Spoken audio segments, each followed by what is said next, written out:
وحويان جمعية القدر الخيرية وحنا ومارتي واتي أي عربتو حيربان إن قدقان هدانا جيبوتي صومالي جيس أفريقيا با ميل صدقة جارية يكو سعوته إلا قيامها إني نوصل ديران تنر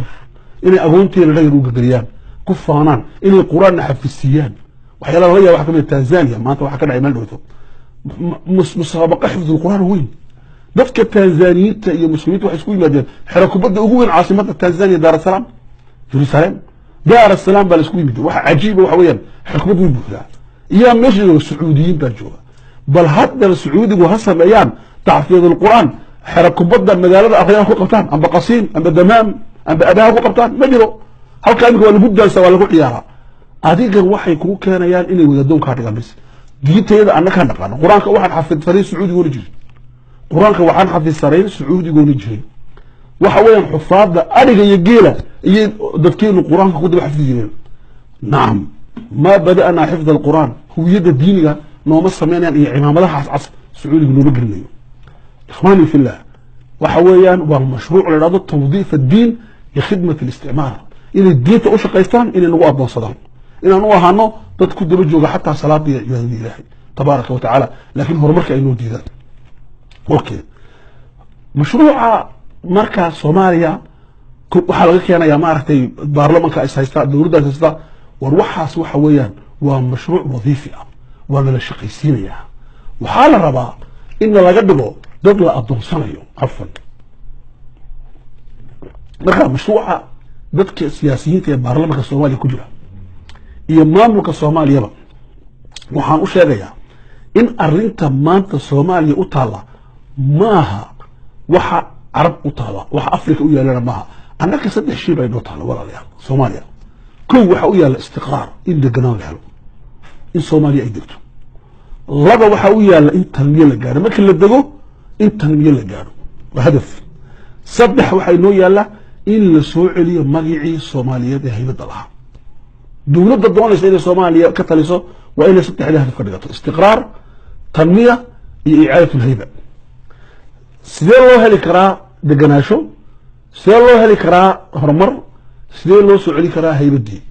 laba shay waa muhiim ah in Soomaaliya laga sameeyo koow in la heshiisiyo shacbiga Soomaaliyeed si shacbiga Soomaaliyeed loo heshiisiyana waa in dadka Soomaalida hadaf ka sareeya qabiilka loo sameeyo القبيلة السياسية وإن لا دغانو ما قبيلة اجتماعية إلهي بقبيلة أبوري لكن سياسة إلا قبيلة ديو سيدا أي أوضان صومالي ده هقامياشو ده إيو كوا لبا جيبوتي لو يكجيتها وحد أدو ليابي وحوي إسماعيل مروح يسمي حزبي إسماعيل جيد حرمناه بتلاون حرساه قف كلا قبل لها له هقاميال بولها قبل دي سعودي سيغانا كتن بينو قبل دي سعودي بو وحانا كشغينيك وزيرك عاصماتك مو بعضهم فرح مركو بتلاون حرساه حزبي سعودي قبل دي سعودي dadka wuxuu tusaya ahzaabkan inay yihiin kartoono oo nin lahaa oo ubadkoodu ay qaaranayaan RBB-dana waxaad ka sugaysiin wax weeyaan waa sida dawladana waxaad ka sugaysiin waa sida waa siyaasad la qabyaaladeenayo maxaa yeelay ikhwani fillah taawa ina dagaalo oo marka dadka la heshiisay Soomaaliya arinta labaad ee Soomaaliya u baahan tahay waxa weeye ma aha madaxweynayaal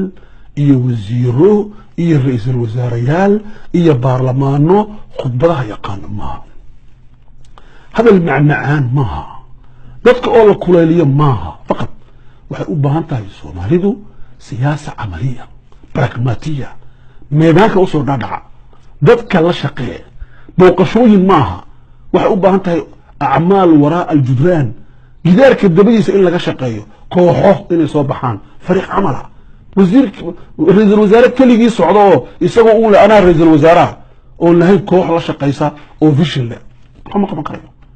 ما هم كمان كريو ما حنقول هذا مدحوين كليجي وإلى مدحوينها كوح وين أجدب الجوان أو يلا سو يريد يخدون العصبية تدوين وكدوين جو فكر ككل قبا أو وطن كل وضيع ما كتاسينا مهم جدا لا بدأ هدين لوايو سومالي كده بحماس مش ما تتفاهم أوكي ممكن واحد يسكو هيستوعب لابد ان توجه اماراتي واحد يسكو هيستا تركي نكن اردوغان وحويان وحو فكرت بو كقبا جيس افريقيا نكن محمد زايد يسوونا fikrad buu ka qabaa geeska afrika labadan baa isku haysata geeska afrika waxaan rabaa inaan tilmaamo saddex arrimood oo labadan ku xidhan si aan u garanayo wax ku dhamaanayaan kow horta Erdogan iyo xisbigiisu waxay yimaadeen wadanka 2002 ilaa maanta iyaga talada wadanka haya isaga iyo Abdullah Gol iyo ninka Ogul la dhaho waa koox fursa ilma adeer maaha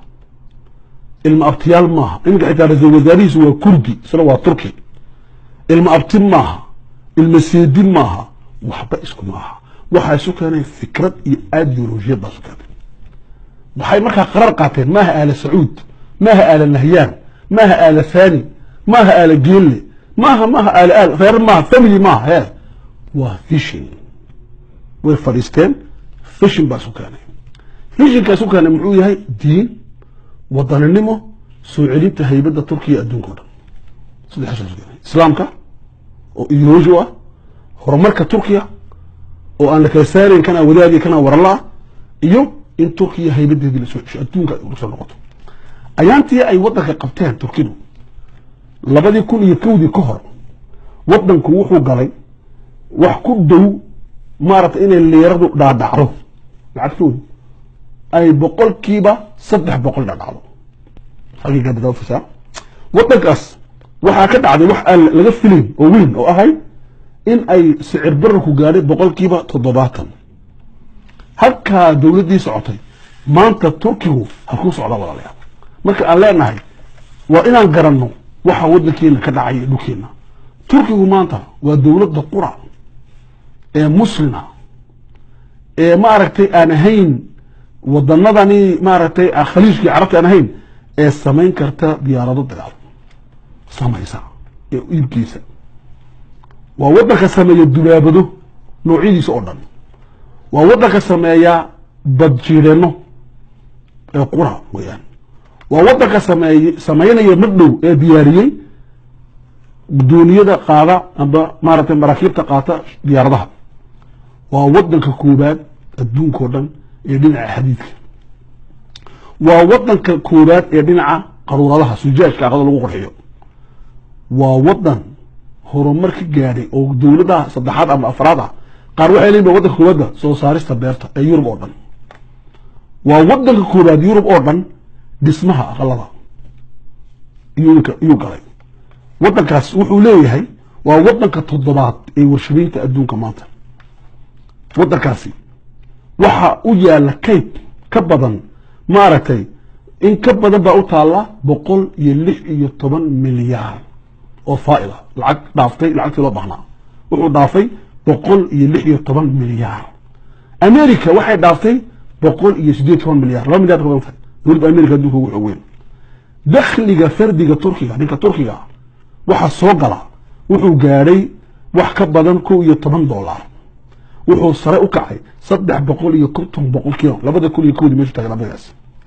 waxa weeyaan wadankaas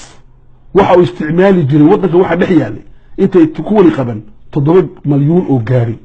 maanta waxa dhex taala 22 milyan oo gaari wax ka badan waxa weeyaan baabuurada waxa ka soo gala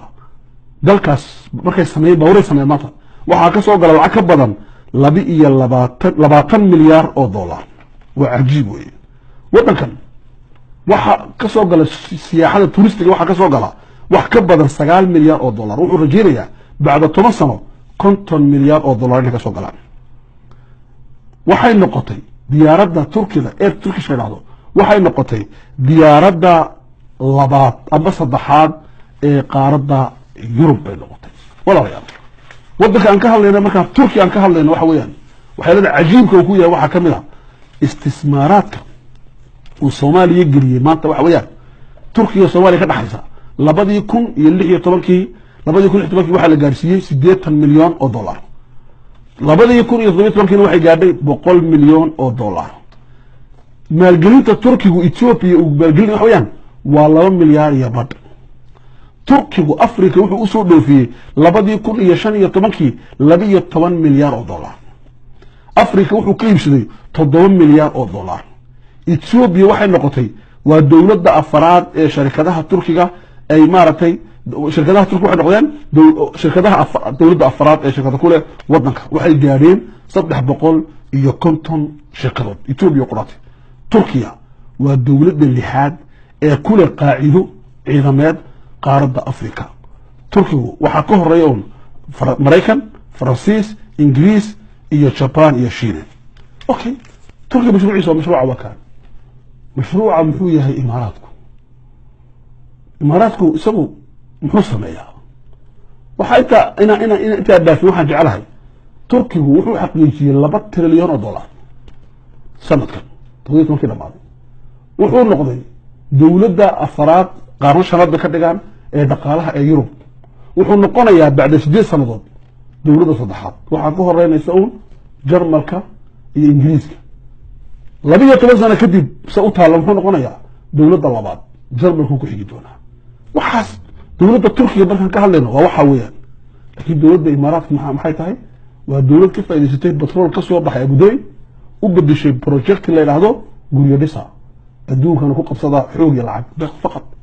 marka visionka Soomaaliya geeska Afrika waxa isku diray wax weeyaan waa dowlad vision leh oo Cusmaaniyadii ka heshay iyo dad ariga iyo geel iyo loo joogay oo Ilaahay la arsiiyay waxa isku keenaysta waa kuwan waxay leeyihiin addoomo noo noqda kuwana waxay leeyihiin waxaan kala gadano marka muxuu ku dhamaan doonaa dagaalkaasi wuxuu ku dhamaan doonaa laba arrimood wuxuu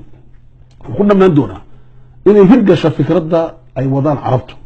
gaar ahaan Sacuudiga iyo Imaaraadka oo ah in fawdo laga sameeyo Soomaaliya iyo Djibouti fawdadaasina ay ku dhamaato